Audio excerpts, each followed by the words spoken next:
Now we will see energies of satellite. First है kinetic energy.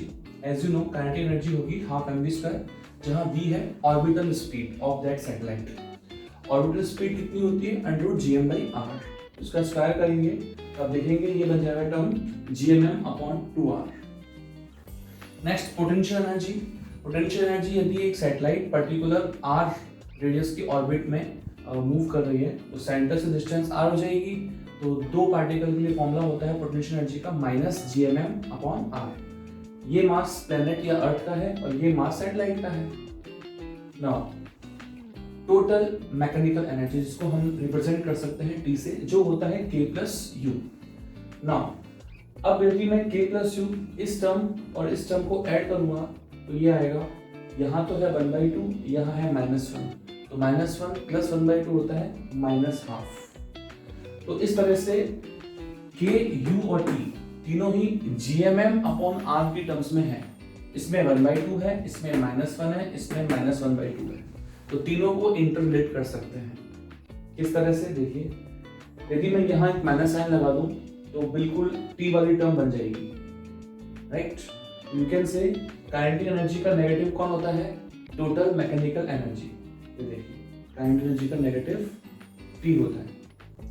Next, यदि इस equation में मैं केवल 2 लिख दूं तो u बन जाएगा एक तरह से t.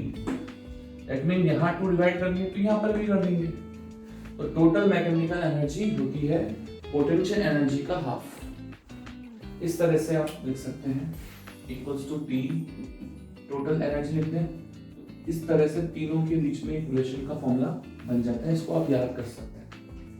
Now essential condition for satellite motion. Number 1, center of satellites orbit coincide with center of earth.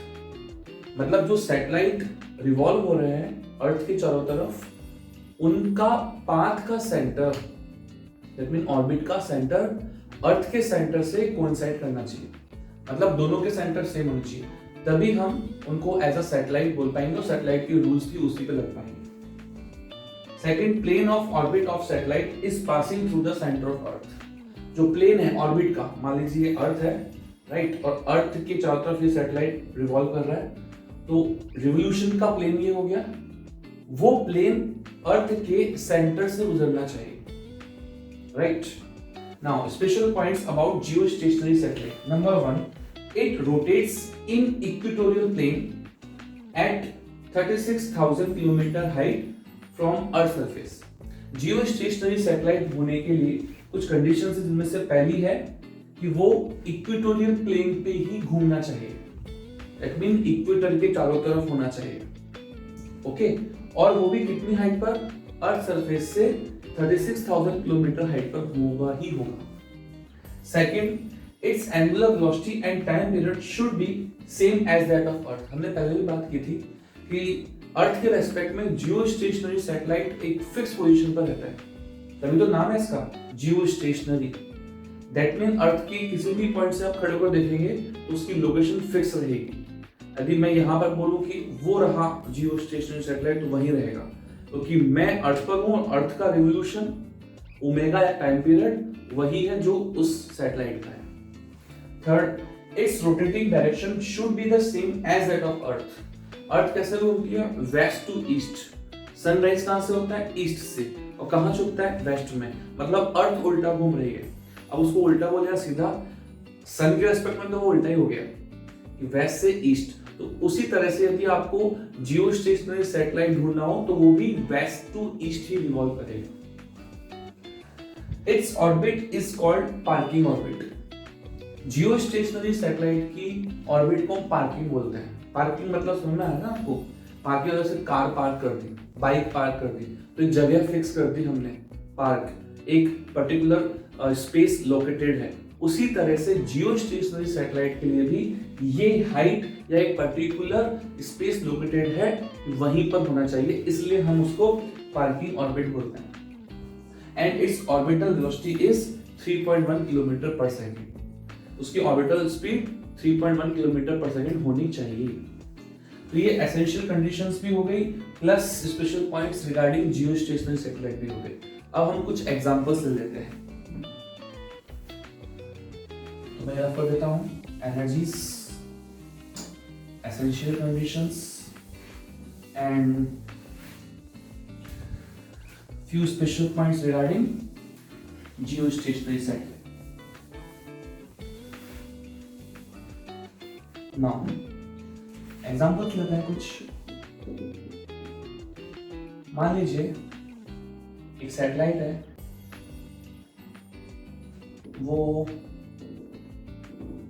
Are radius, small R radius के ऑर्बिट में रिवॉल्व हो रही है।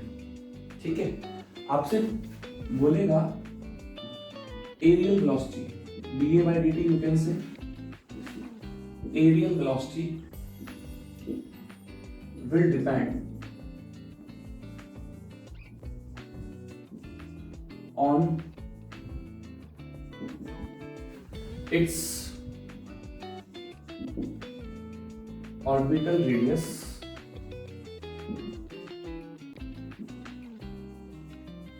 such as, first option, proportional to r raised to power 1, you can say r. Second option, proportional r raised to power 2. Third, r raised to power 3 by 2. And fourth, r raised to power 1 by 2. Right? Means ये हो गया, आपसे बोलेगा कि satellite की areal velocity find out करो और बताओ कि वो aerial, you can say orbital radius के किस पावर पर डिपेंड कर रही है। लेट्स सी, सॉल्यूशन देखते हैं, इजी सा है। केप्लर्स के सेकंड लॉ से यू कैन से dA by dt areal velocity जो होती है वो फॉर्मूला होता है L by 2m। L होता है angular momentum. Generally satellite circular orbit में मूव करती है। अब सर्कुलर ऑर्बिट में मूव करिए तो एंगुलर मोमेंटम mvr हो गया अपॉन 2m। v हो जाएगा ऑर्बिटल, राइट, m से m कैंसिल, बन गया v not r by 2। Orbital speed का फॉर्मूला वो रख दीजिए, वो हो गया under root gm by r into r और 1 by 2 चल जाएगा। ठीक, इस तरह से आप देख सकते हैं कि dA by dt प्रोपोर्शनल हो गया, g m तो कांस्टेंट हो गए, हाफ भी कांस्टेंट हो गया, r एक बाहर है एक अंडर रूट में, ये हो गया under root r। That mean r raise to power 1 by 2। Okay, तो इस तरह से आप एरियल वेलोसिटी की डिपेंडेंसी दिखा सकते हैं, डिपेंड ऑन r। वो एग्जांपल लिख सकता है जैसे कि दो सैटेलाइट है, ऑर्बिटल रेडियस एक की r है एक की 4r है, आपसे एरियल वेलोसिटीज का रेशियो पूछ सकता है, तो r अपॉन 4r। ओके, तो उसका अंडर हो जाएगा 1 by 2। तो इस तरह से आप डिपेंडेंसी मालूम होगी तो न्यूमेरिकल्स भी कर पाएंगे। नाउ नेक्स्ट एग्जांपल ले रहा हूं मैं।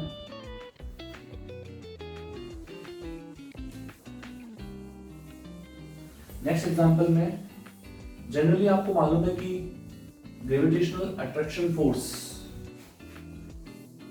डिस्टेंस के स्क्वायर के इनवर्सली होता है, बट कभी कभी लाइक दिस, किसी प्लेनेट के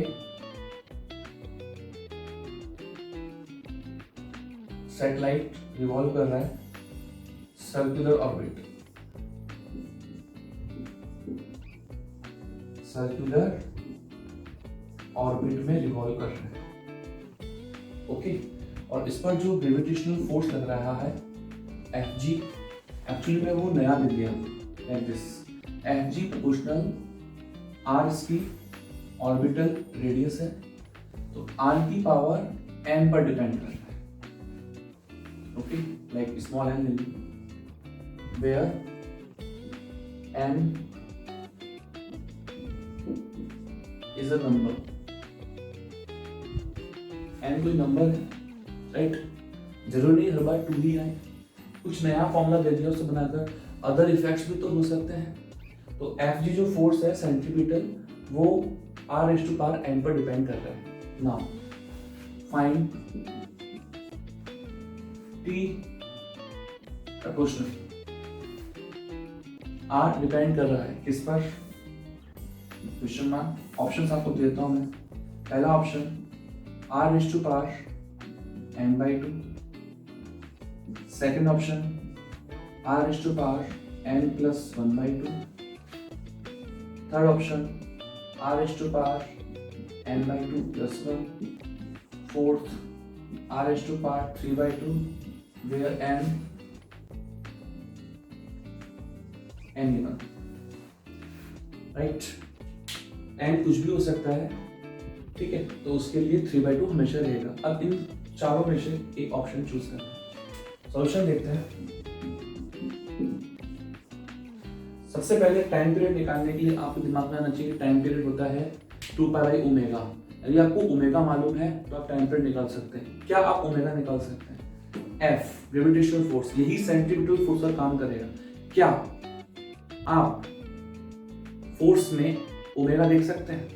ये फोर्स सेंट्रीपिटल है और सेंट्रीपिटल फोर्स के दो फॉर्मूले होते हैं। नंबर 1 mv²r और एक होता है mr²,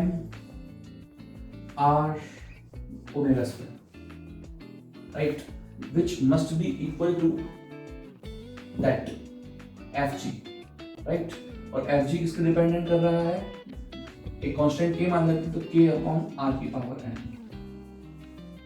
implies that यदि मैं यहाँ से ओमेगा निकालूं तो ओमेगा विल डिपेंड, मास तो सेट रहेगा, कांस्टेंट रहेगा, r चल जाएगा नीचे तो एक पावर और बढ़ जाएगी, कांस्टेंट हटा देते हैं 1/r⁴n + 1, बढ़ आएगा ओमेगा स्क्वायर। और ओमेगा किस पे डिपेंड करेगा? implies that omega will be depend on, square को इधर शिफ्ट करेंगे तो पावर हाफ हो जाएगी, तो जाएगा 1/r⁴n + 1/2। Since time period depend करता है ओमेगा के inversely, implies that time period depend कर जाएगा ओमेगा की इस वैल्यू को इनवर्स कर दो, मतलब उल्टा कर दो, तो ये टर्म हो जाएगा ऊपर, जाएगा r⁴n + 1/2। That mean second option. इस तरह से आप टाइम पीरियड डिपेंड करवा सकते हैं डिस्टेंस पर। यदि आपका फोर्स डिस्टेंस की पर्टिकुलर पावर तो यहाँ n कोई भी नंबर हो, उस n को यहाँ रखकर टाइम पीरियड डायरेक्ट आ जाएगा, ठीक है। नेक्स्ट एग्जांपल देखते हैं। Example number 3।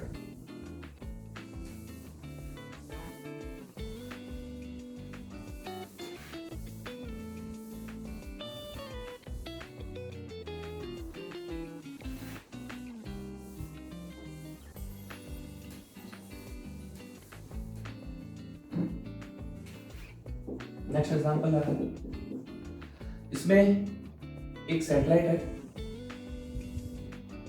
एक प्लेनेट के चारों तरफ, यू कैन से अर्थ के चारों तरफ रिवॉल्व हो रही है,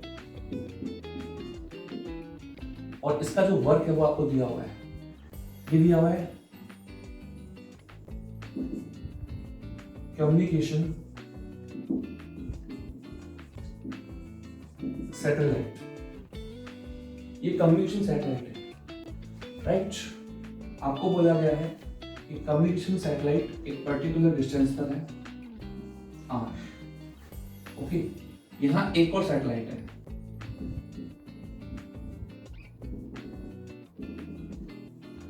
उसकी जो ऑर्बिटल रेडियस है वो है r/4, ओके।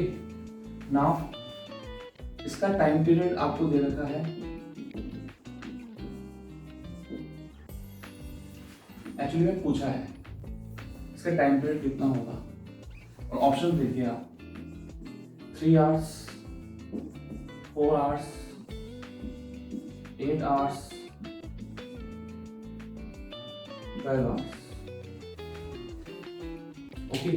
तो आप सोचिए कि ना तो हमें r मालूम है, कोई भी एक, अब r नहीं मालूम तो क्या हम ऐसा प्रेडिक्ट कर सकते हैं कि बिना r के टाइम वो भी आवर्स में?